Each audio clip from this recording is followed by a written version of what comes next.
राधे राधे दोस्तों। मेरा चरित्र का क्रमशः आगे का भाग। द्वारिका में मीरा एक ऐसे दुखी व्यक्ति जो पुत्र की मृत्यु के पश्चात हताश हो संन्यास लेना चाहता था, उसका मार्गदर्शन कर रही हैं।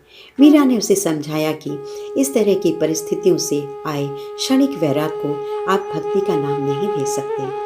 मीरा ने उसे सहजता से बताते हुए कहा, अगर तुम भक्ति पथ पर शुभारंभ करना ही चाहते हो तो शुष्क वैराग और संन्यास से नहीं बल्कि भजन से करो। भजन का नियम लो और इस नियम को किसी प्रकार टूटने न दो। अपने शरीर रूपी घर का मालिक भगवान को बनाकर स्वयं उसके सेवक बन जाओ। कुछ भी करने से पूर्व भीतर बैठे स्वामी से उसकी आज्ञा लो। जिस कार्य का अनुमोदन भगवान से मिले वही करो। इस प्रकार तुम्हारा यह कार्य ही नहीं बल्कि समस्त जीवन ही पूजा हो जाएगा। नियम पूर्ण हो जाए तो भी रसना जीव को विश्राम मत दो।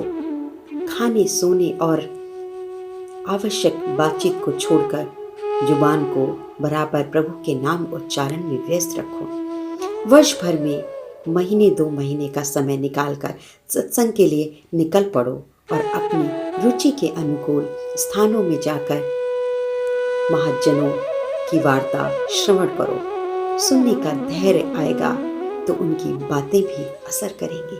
उनमें तुम्हें धीरे धीरे रस आने लगेगा। जब रस आने लगेगा तो जिसका तुम नाम लेते हो वह आकर तुम्हारे भीतर बैठ जाएगा। ज्यों ज्यों रस की बाढ़ आएगी, हृदय पिघल करके आंखों के पथ से निर्झरित होगा और वह नामी हृदय सिंहासन से उतरकर आंखों के समक्ष नृत्य करने लगेगा। इसलिए राम नाम रस पीछे मनुआ, राम नाम रस पीछे, तज कुसंग सत्संग बैठ नित, हरि चर्चा सुन लीजे। काम क्रोध मद लोभ मोह को चित्त से दूर करिजे। मीरा के प्रभु गिरधर नागर, ताही के रंग में भीजे।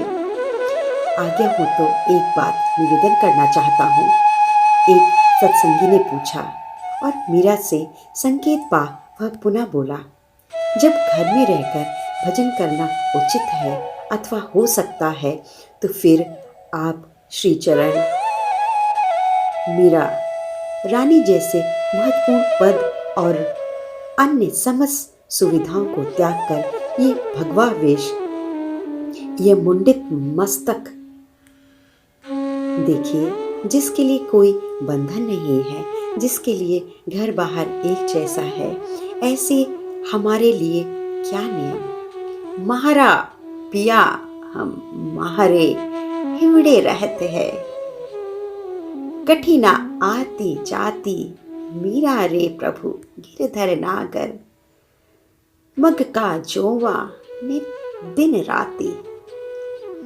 सार की बात तो यह है कि बिना सच्चे वैराग के घर का त्याग ना करें।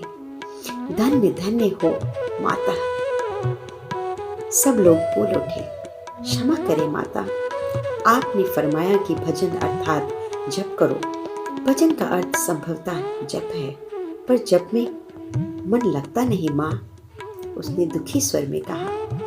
हाथ तो माला की मणियां सरकाता है, जीभ भी नाम लेती रहती है, किंतु मन मानो धरा गगन के समस्त कार्यों का ठेका लेकर उड़ता फिरता है। ऐसे में माँ भजन से जप से क्या लाभ होगा, बल्कि स्वयं पर जी खिन्न हो जाता है। मीरा ने उनकी जिज्ञासा का समाधान करते हुए कहा, भजन का अर्थ है कैसे भी जैसे हो मन वचन काया से भगत संबंधी कार्य हो। हमें भजन का ध्यान ऐसे ही बना रहे जैसे घर का कार्य करते हुए माँ का ध्यान पालनी में सोए हुए बालक की ओर रहता है, या फिर सबकी सेवा करते हुए भी पत्नी के मन में पति का ध्यान रहता है। पत्नी कभी मुख से पति का नाम नहीं लेती, किंतु वह नाम उसके प्राणों से ऐसा जुड़ा रहता है कि वह स्वयं चाहे तो भी उसे हटा नहीं पाती। मन सूक्ष्म देह है। जो भी कर्म बारंबार किए जाते हैं उसका संस्कार दृढ़ होकर मन में अंकित होता जाता है। बिना मन और बुद्धि के कोई कार्य बार बार करने से मन और बुद्धि उसमें धीरे धीरे प्रवृत्त हो जाते हैं। जैसे खारा या कड़वा भोजन पहले अरुचिकर लगता है, पर नित्य उसका सेवन करने पर वैसी ही रुचि बन जाती है। जब किया ही इसलिए जाता है कि मन लगे, मन एकाग्र हो। पहले मन लगे और फिर जब हो। यह साधारण जन के लिए कठिन है। यह तो ऐसा ही है कि जैसे पहले तैरना सीख ले और फिर पानी में उतरे। जो मंत्र आप जपेंगे वही आपके लिए जो भी आवश्यक है वह सब कार्य करता जाएगा। मन न लगने पर जो खिन्नता आपको होती है वही खिन्नता आपके भजन की भूमिका बनेगी। बस आप जब आरंभ तो कीजिए, आरंभ आपके हाथ में है, वही कीजिए और इसे ईमानदारी से निभाइए।